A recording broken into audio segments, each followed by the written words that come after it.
Welcome. In this tutorial, I'm gonna show you or teach you how to move taskbar to bottom on Windows. So if you want to know how I did it, just keep on watching.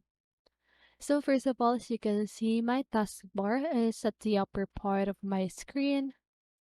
Okay. So what you need to do is to right click on your taskbar. You need to make sure you right click on an empty space. Okay.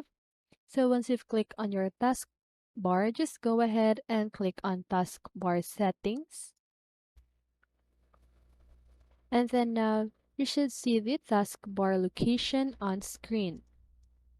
So now just go ahead and click on that and choose bottom. And now as you can see that the taskbar is at the bottom part of my screen. So you can choose any location right here, but that's it. That is how you move taskbar to bottom on Windows. So I hope this video helped you, and if it did, make sure to like, subscribe, and hit the bell notification so you won't miss a video. See you on the next one and have a great day.